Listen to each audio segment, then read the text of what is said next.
পুর নিগমের ৮ নম্বর ওয়ার্ড অফিসের আধার সেবা কেন্দ্রের উদ্বোধন করেন আগরতলার পুর নিগমের মেয়র দীপক মজুমদার। এদিনের অনুষ্ঠানে অন্যান্যদের মধ্যে উপস্থিত ছিলেন পুর নিগমের কমিশনার শৈলেশ কুমার যাদব, উত্তর জোনারেল চেয়ারম্যান প্রদীপ চন্দ্র, কর্পোরেটর শম্পা সেন সরকার। নাগরিক পরিষেবা আরও বেশি উন্নত করার লক্ষ্যে পুর নিগম কাজ করে যাচ্ছে। মেয়র জানান, আগরতলা শহরে এটা হল তৃতীয় আধার কার্ড সেন্টার, ফলে এই এলাকার মানুষ নতুন আধার কার্ড এবং সংশোধন করার ক্ষেত্রে সুবিধা পাবে।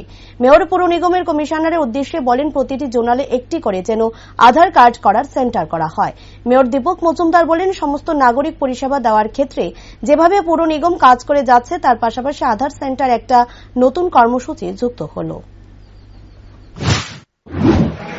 আগরতলা পৌর নিগমে ৮ নম্বর ওয়ার্ডে আজকে একটা আধার সেন্টার উদ্বোধন করা হয়েছে। আমাদের মধ্যে উপস্থিত আছেন আমাদের এই জোনালের যিনি চেয়ারম্যান প্রদীপ চন্দ্র এবং আমাদের এমআইসি মেম্বার শম্পা সেন সরকার, যার উদ্যোগে অফিসে অনুষ্ঠান করা হয়েছে, এবং আমাদের এমআইসি মেম্বার জেলাল মহোদয় আছেন। আমাদের কমিশনার ডক্টর শৈলেশ যাদব, বিশেষ করে বলবো ওনার উদ্যোগে আজকে এই আগরতলাতে এই শহরে দ্বিতীয় আধার সেন্টার, একটা ইউডি ভবনে আছে, দ্বিতীয়টা এখানে হচ্ছে। এটা আইটি মিনিস্ট্রি অফ আইটি এবং ইন্ডিয়া তত্ত্বাবধানে এটা হয়েছে।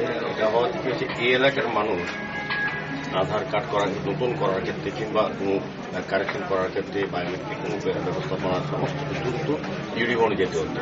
এই অর্থ এলাকার জনগণের সুবিধার্থে আমাদের যিনি এই ওয়ার্ডে কর্পোরেটর শম্পা সেন সরকার, যিনি এমআইসি মেম্বার, উনি এটা উদ্যোগ গ্রহণ করেছেন। আমাদের কমিশনার সাহেব ফেলেছি মোটামুটি এটা সবটা কাজ করিয়ে দিয়েছেন। আমি ওদেরকে ধন্যবাদ জানাই। পাশাপাশি আমি বলবো, আমাদের প্রতিটি আজকে কমিশনার সাহেবের কথা বলেছি, এটা দেখে খুব আনন্দিত হয়েছি যে এই এলাকার মানুষের জন্য বিশেষ সুযোগ রয়েছে, এবং এটা যাতে প্রতিটি জোনাল অফিসে করা যায় সেই ব্যবস্থা গ্রহণ করার জন্য ওনাকে অনুরোধ করেছি। উনি দেখবেন। আমার আশা যে আগরতলার সমস্ত নাগরিক পরিষেবাগুলি দেওয়ার ক্ষেত্রে আগরতলা পৌর নিগমে কাজ করে যাচ্ছে, পাশাপাশি কিছু এই সুবিধাগুলিকে মানুষের কাছে পৌঁছে দেওয়ার পরিকল্পনা করা আছে। তারই অঙ্গ হিসেবে আজকের এই আধার সেন্টার উদ্বোধন করা হয়েছে।